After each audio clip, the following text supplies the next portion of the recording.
ಮನೆಯವ್ರ ಜೊತೆ ಸಂತೋಷವಾಗಿಲ್ದೆ ಹೊರಗಡೆ ನೀನ್ ಎಷ್ಟು ಸಾಧನೆ ಮಾಡಿದ್ರು ಏನ್ ಪ್ರಯೋಜನ? ಬೇರ್ ಗಟ್ಟಿಯಾಗಿದ್ರಲ್ವಾ ಮರ ಚೆನ್ನಾಗಿ ಬೆಳೆಯೋದು. ಇದನ್ನೇ ನಾನು ಅವ್ನಿಗೆ ಎಷ್ಟು ಸಲ ಹೇಳಿದ್ದೀನಿ ಗೊತ್ತಾ ಅತ್ತೆ, ಬಟ್ ಅದು ಅವ್ನಿಗೆ ಅರ್ಥ ಆಗ್ತಿಲ್ಲ. ಅವ್ನ ಸಕ್ಸಸ್ಸು, ಕೆಲಸ, ನೇಮು, ಫೇಮು, ವರ್ಕ್ ಪ್ರೆಷರ್ ಅದೇನೇ ಇರಲಿ, ಕೊನೆಗೆ ಫ್ಯಾಮಿಲಿ ಲೈಫ್ ಅಷ್ಟೇ ಅಲ್ವಾ ಅತ್ತೆ ಮ್ಯಾಟ್ರ್ ಆಗೋದು. ಒಂದು ಸ್ವಲ್ಪ ಪ್ರೀತಿ ಕೊಟ್ಟರೆ ಸಾಕು ನಮ್ಗಳಿಗೆ.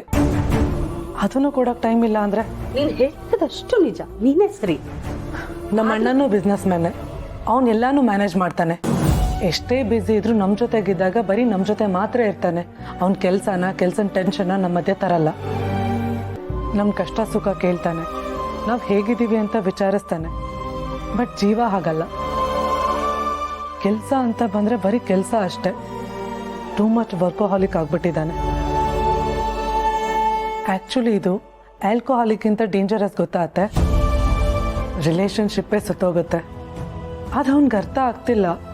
ಆ್ಯಂಡ್ ನನಗೆ ಅದೊಂದು ಹೇಗೆ ಅರ್ಥ ಮಾಡಿಸೋದು ಅಂತಲೂ ಗೊತ್ತಾಗ್ತಾ ಇಲ್ಲ.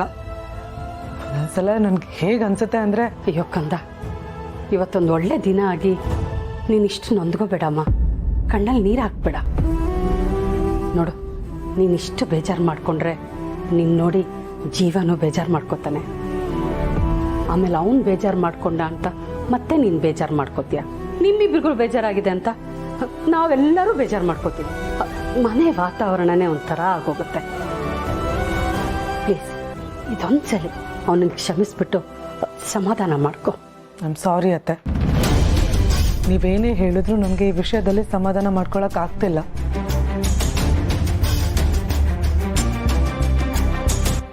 ಏನ್ ಸಮಾಚಾರ? ಮೊನ್ನೆ ತಾನೇ ಹೋಗಿ ಬಂದೆ, ಈಗೇನ್ ದಿಢೀರಂತ? ಅದು ಅಜ್ಜಿ, ವಿಷಯ ಏನು ಅಂದರೆ ಜೀವ ಮತ್ತು ಮಹಿಮಾ ಮಧ್ಯೆ ಏನೋ ಮಾತುಕತೆ ಆಗಿದೆ ಅಂತೆ. ಅವರಿಬ್ರು ಯಾವುದೋ ಕಾರಣಕ್ಕೆ ಅಪ್ಸೆಟ್ ಆಗಿದ್ದಾರಂತೆ. ಹೌದಾ? ಅರೆ, ಚಿಂತೆ ಪಡೋಂಥ ವಿಷಯ ಏನಿಲ್ಲ. ಇರುತ್ತಲ್ಲ ಗಂಡ ಹೆಂಡತಿ ಮಧ್ಯ ಚಿಕ್ಕ ಪುಟ್ಟ ಮನಸ್ತಾಪ ಅಷ್ಟೇ. ನಾನೆಲ್ಲೋ ಏನಾಯ್ತು ಅಂತ ಗಾಬರಿ ಆಗ್ಬಿಟ್ಟಿದ್ದೆ. ಗಾಬರಿ ಪಡೋಂಥದ್ದು ಏನೂ ಇಲ್ಲ ಅಜ್ಜಿ. ಆದ್ರೂ ವಿಷಯ ಹಾಗೆ ಬಿಟ್ರೆ ದೊಡ್ಡದಾಗ್ಬೋದಲ್ಲ, ಅದಕ್ಕೆ ಸಂಧಾನ ಮಾಡಕ್ಕೆ ಯಾರಾದ್ರೂ ಬೇಕಲ್ವಾ, ಅದಕ್ಕೆ ನಾನು ಹೋಗ್ತಿದ್ದೀನಿ. ಅದಕ್ಕೆ ನೀನು ಪಂಚರ್ ಹಾಕಕ್ ಹೋಗ್ತಾ ಇದೀಯ. ಆಯ್ತಾಯ್ತು, ಸರಿಯಾಗಿ ರಿಪೇರಿ ಮಾಡ್ಬಿಟ್ ಬಾ. ಸರಿ ಅಜ್ಜಿ. ಅಜ್ಜಿ, ಹಾಗೆ ಮಲ್ಲಿನ್ ಸ್ವಲ್ಪ ಹುಷಾರಾಗಿ ನೋಡ್ಕೊಳ್ಳಿ. ಅದೆಲ್ಲ ನನ್ಗಾಗಲ್ಲಪ್ಪ. ಅಜ್ಜಿ, ಏ ಹುಚ್ಚಿ, ಹೋಗ.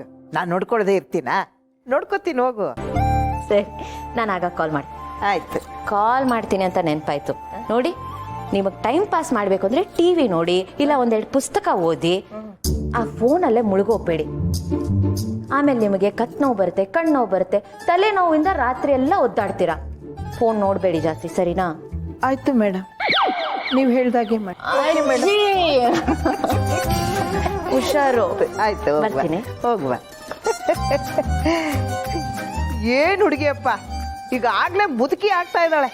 ಹ, ಅದ್ ನೋಡ್ಬೇಡಿ, ಇದ್ ನೋಡ್ಬೇಡಿ, ಹಂಗ್ ಕೂತ್ಕೋಬೇಡಿ, ಇಲ್ಲಿ ಕೂತ್ಕೋಬೇಡಿ.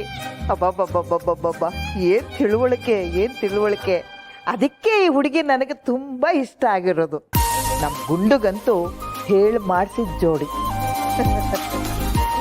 ದೇವ್ರೇ, ಇವ್ರನ್ನ ಚೆನ್ನಾಗಿಟ್ಟಿರಪ್ಪ. ಅಯ್ಯೋ ದೇವ್ರೆ, ಈಗಿನ ಕಾಲದ ಹುಡುಗರಿಗೆ ಕನ್ನಡನ ಸರಿ ಬರಲ್ಲ.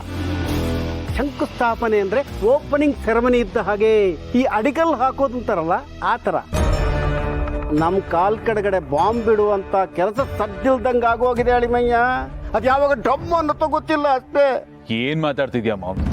ಪ್ಲೀಸ್, ಏನ್ ಹೇಳ್ಬೇಕು ಅದನ್ನ ಕರೆಕ್ಟ್ ಆಗಿ ಹೇಳು. ಸಸ್ಪೆನ್ಸ್ ಕ್ರಿಯೇಟ್ ಮಾಡಿ ತಲೆಗೆ ಹುಳ ಬಿಡಬೇಡ.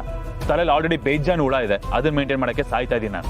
ಅಯ್ಯೋ ಅಳಿಮಯ್ಯ, ಆಫೀಸಲ್ಲಿ ಅಷ್ಟು ಆಯ್ತಲ್ಲ, ಅದನ್ನ ನಿಮ್ಮ ಅಣ್ಣ ಇಂಟರ್ನಲ್ ಎನ್ಕ್ವೈರಿ ಶುರು ಮಾಡಿದಾನೆ. ಅಷ್ಟು ಸಾಲದು ಅಂತ ಕೇಸನ್ನ ಒಂದು ಏಜೆನ್ಸಿಗೂ ವಹಿಸಿದಾನೆ. ಒಂದ್ ಕಡೆಯಿಂದ ನಿನ್ನ ಅಣ್ಣ, ಇನ್ನೊಂದ್ ಕಡೆ ಏಜೆನ್ಸಿ, ಎರಡೂ ಕಡೆಯಿಂದ ಬಂದು ಗುಮ್ತಾರೆ. ಗುಮ್ಮಿಸ್ಕೊಳಕ್ ರೆಡಿಯಾಗಿರು.